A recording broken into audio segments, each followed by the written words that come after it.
Hey, it's Wednesday, mathematicians. Happy Wednesday, December 2nd. I can't believe it is already December. This year is really flying by, and even though it seems like it's been forever since we started school, I just can't believe it's already December.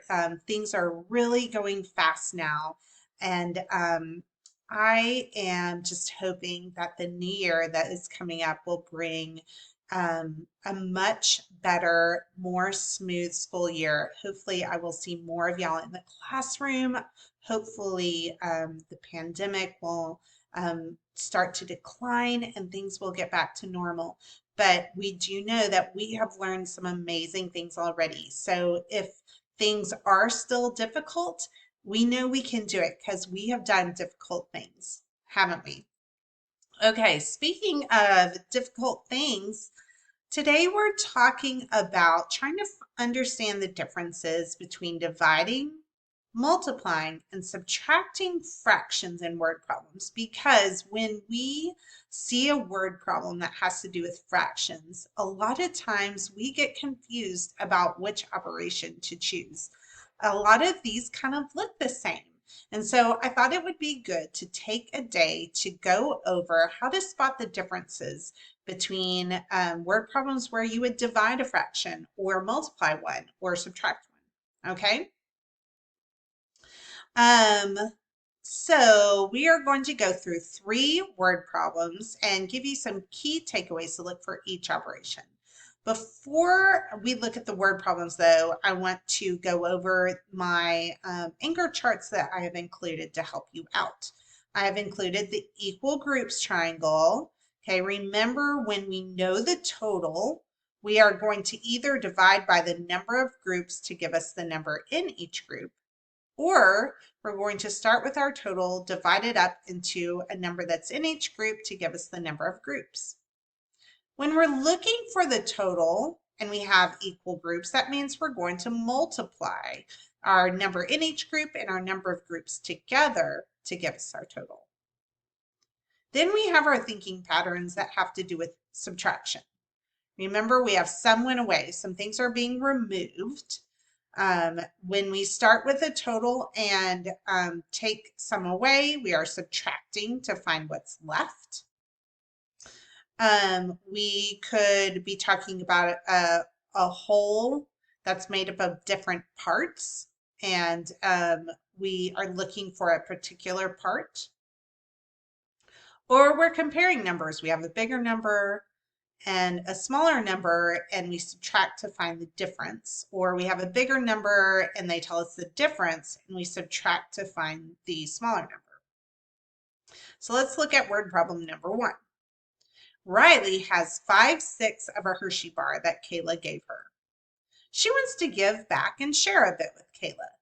So Riley gives 2/6 to Kayla, 2/6 of the candy bar to Kayla. What fraction of the candy bar does Riley have left? Now, this is the key. What fraction does she have left? So she had some candy bar, some went away, and they're asking what is left. What does that look like? Does that look like equal groups? First of all, we could ask ourselves, do we know the total? Riley has 5/6 of a candy bar. Some went away. What is left? It looks like 5/6 is the total. So we know the total. Okay. Are we dividing it up into equal groups? Or does it look like we had some went away? We want to know what is left. That's what it looks like to me. So if we have some went away, what is left? We are going to subtract. Okay. So we are going to start with 5/6.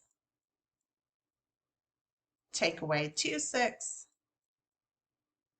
Our answer is what is left? Well, we do not subtract our denominators, and look, we even have the same denominator. So we keep it. 5 minus 2 is 3, but I'm not going to keep my fraction this way because 3 goes into 2. So I'm going to simplify it. by, actually, instead of putting these equal signs, let's divide our, in order to simplify.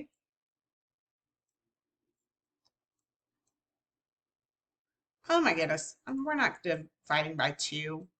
If we go back to my simplifying tips, can the top number go into the bottom number? Yes. So if the top number can go into the bottom number, we divide both of them by the top number. I need to take a nap maybe. So our answer is 1/2.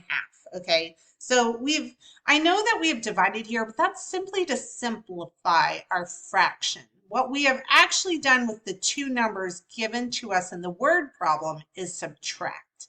Okay, so what are some key takeaways to subtraction? Well, we started with a whole or a total. In this word problem, some went away. And that was the thinking pattern we used. Some went away. The question, what does she have left, told us we are looking for a part. Okay, we aren't looking for the total. We started with the total, we took away what she gave, and the answer was what was left. So key takeaways to subtraction. We start with the total. We do not have equal groups. Okay, so that is, I think, the key takeaways. We start with the total. We looked at the thinking pattern, some went away. And here we do not have equal groups, so we're not going to divide. Let's look at word problem number 2. Zoe has 8 bowls of salsa.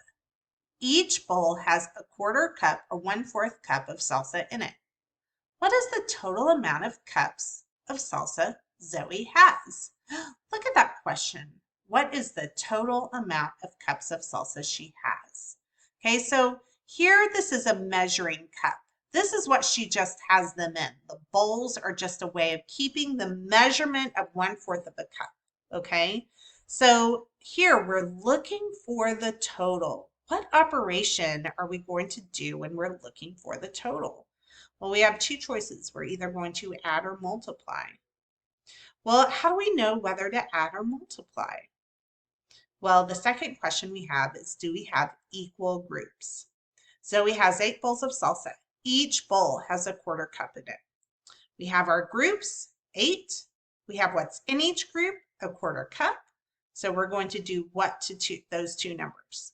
We're going to multiply them together because remember, in our equal groups triangle, when we know our number in each group, that was the 1/4 cup. The number of groups, that was the 8 bowls that held the 1/4 cup. Multiply them together to give us a total.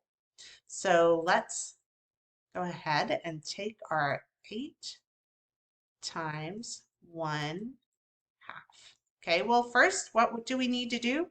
We need to turn our 8 into a fraction. So fraction bar 1. And then we multiply across. 8 times 1 is 8. 1 times 2 is 2. Are we going to keep it this way? No, because that is an improper fraction. So let's turn it into a division. How many times does 2 go into 8? 4. We know that our answer will be a whole number because improper fractions are whole numbers. Okay? So what were the key takeaways to multiplication? Well, the question said, what is the total? So we knew we were looking for a total. We also had equal groups. So multiply them together for your total. Okay, so that's really it for multiplication. You are looking for a total and you have equal groups. All right, let's look at the last one. Luis has 5 packs of gum.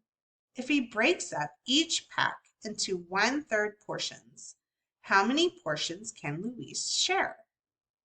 So what do you notice about this? He has 5 packs of gum. The question is, how many portions can he share?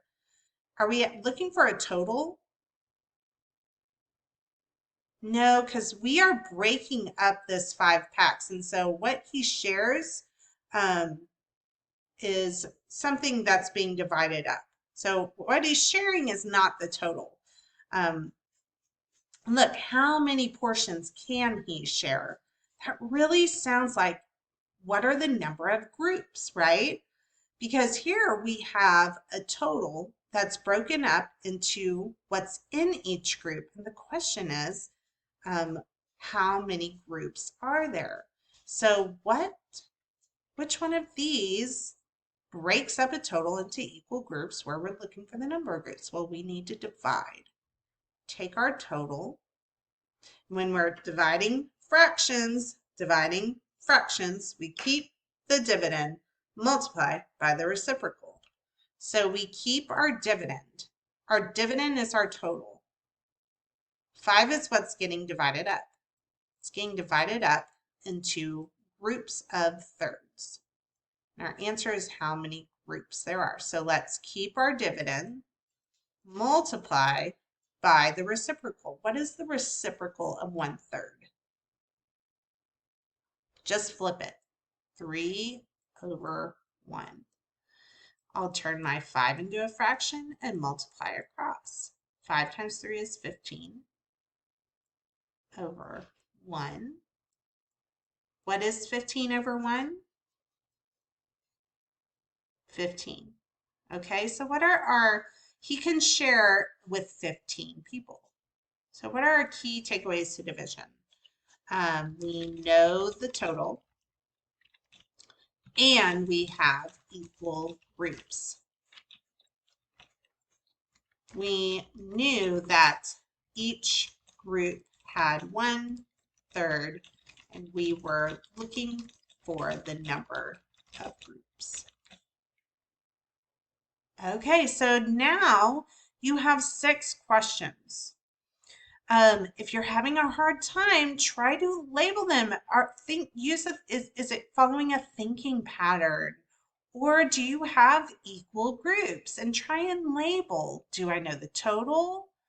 Or do I know these two? And I'm looking for the total. Okay, that's going to help you a lot. So here it says you can draw a picture. So you may draw a picture or you can solve it mathematically. And I say it here. You may solve by drawing a picture or mathematically. And then you're going to write the equation and the answer right here. When you go down to the end, you have 3 more questions. I want you to write some characteristics about multiplying fractions, dividing fractions, and subtracting fractions. You've already done a lot of that already, so just saying them again and writing them out really does help. Okay, y'all have a great Wednesday, and I will see you tomorrow.